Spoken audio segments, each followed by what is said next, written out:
Hello YouTube, as a change of pace to painting 40k minis, in this video I'll be painting the minis from the Fallout board game using the Army Painter speed paints.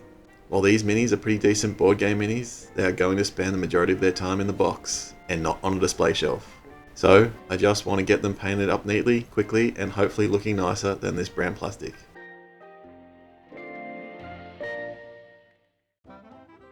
I start by priming them all black before spraying them white from above to create highlight areas as if there was a light source such as the sun above the mini. This is known as zenithal priming and works really well with speed paints to create a nice contrast. I'm using an airbrush, but this can also be achieved with cans of matte black and matte white spray paint. I start with the Vault Dweller, painting the face and hands with warrior skin. I'm using the video game and TV show as colour reference for these minis. The game has opted for cartoon style uncoloured artwork, so I'm not trying to resemble the card art with these, but I still want them to look somewhat like they are portrayed in other media.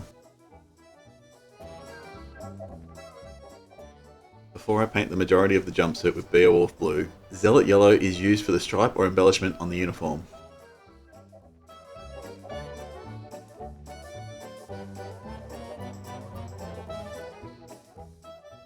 In my recent videos, painting the minis for the Wildlands game, I took more time and painted in a lot of the shadows and highlights. The minis are a key component in that game, as the whole game is about positioning and movement.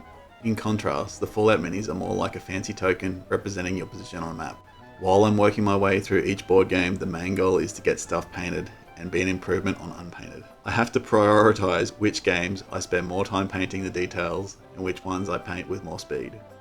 So, with all that in mind, I've opted to tackle these minis with speed. For me, this is where these speed paints really shine. As long as I am neat with where I apply them, I can pretty much just lay down each colour and then move on to the next.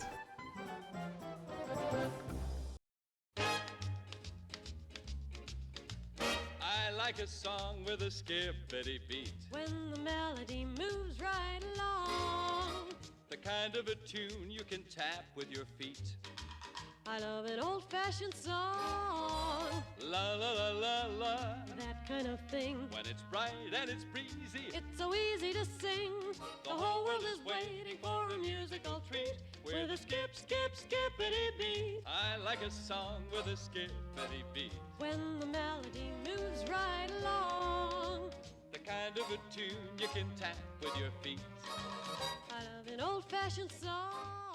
For plain bases like these, I would usually just paint it black. But as Fallout is set in a post-apocalyptic desert wasteland, I have decided to paint these in burnt umber. I think it works better. With a skip, skip, skippity beat. On the Brotherhood Outcast mini, I start by covering the whole mini with broadsword silver. In most of the media for the Fallout setting, the Brotherhood of Steel have polished metal armor. So the difficult thing with this guy will be adding contrast and differentiating the armor from its big gun. I really don't want this to look like it's all just one piece of metal, like a statue. That's going to be the tricky part. To add some contrast, I will add some colour to the shaded areas and recesses, before highlighting back up to a polished metal finish. I start by painting some Beowulf blue into the deepest recesses. We can be a bit messy with this, because we will fix it up later with the final highlight anyway. Plasmatic Bolt is then used to tint and shade some of the panels. Not all of them though, as we want some variation in those panels. For this reason, I also splashed around some dark wood before I gave the entire mini a dry brush with natural steel.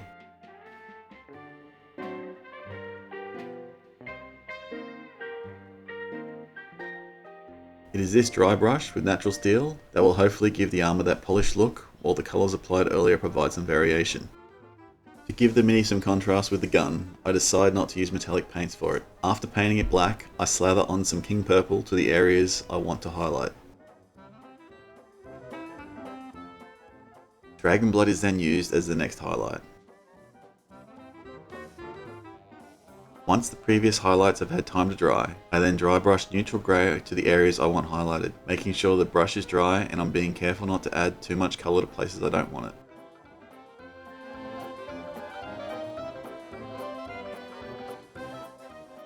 Putting a drop of pale sand straight onto the paper towel, I want this final highlight to be pretty dry, as I only want it on the very edge of the highlight area. Being careful and using a lighter touch also helps. By using a different style for the gun, I think it gives it the contrast it needs with the rest of the mini. While the Brotherhood Outcast took a few extra steps to get the extra contrast, the Ghoul is going to be pretty simple. I start by painting Crusader skin on all the flesh areas. I don't usually like this colour on top of a Zenithal Prime Mini, but I think the result is perfect for the Ghoul. I like a song with a skippity beat. When the melody moves right along. The pants are painted with Gravelord Grey. Kind of a tune you can tap with your feet. I love an old-fashioned song. La la la la la.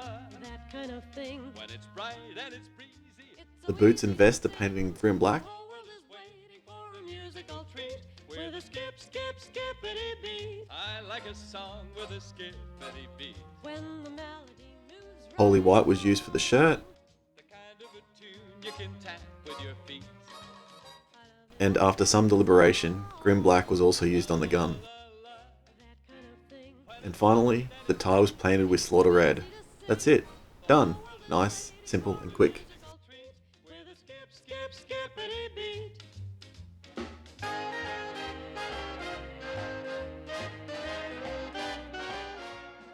As I mentioned while painting the Ghoul, I'm not usually a fan of the way Crusader skin looks on a Mini Prime this way. So, for the Wastelander, I first do a flesh tone base coat with Brown Rose before I use Crusader skin on top as a shader. The headscarf is painted with Holy White. Grim Black is used for the hooded shirt, boots and hat. This Mini seems to be wearing 3 layers of clothes, starting with a dress, then what looks like a hooded t-shirt, and with a vest on top. I'm going to try and make each layer look like it belongs to the overall outfit, but also have some contrast between them.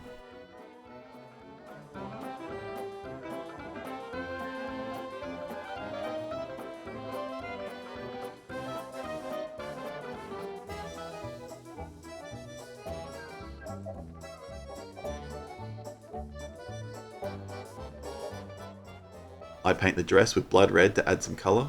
Then, the vest is initially painted with Gravelord Grey. However, I don't think this offers enough contrast between the headscarf and the hooded t-shirt. It all sort of blends in. So, I paint hardened leather over the top when the grey vest and gloves have had time to dry. The Super Mutant was painted in much the same way as everyone else, only its skin tone was painted with Orc skin.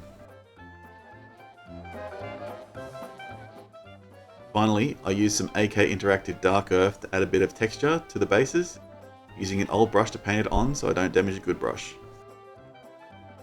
That's it, they are done. Pretty quick, easy painting, and I think they look much better than the brown plastic they started as. Now it's time for a game.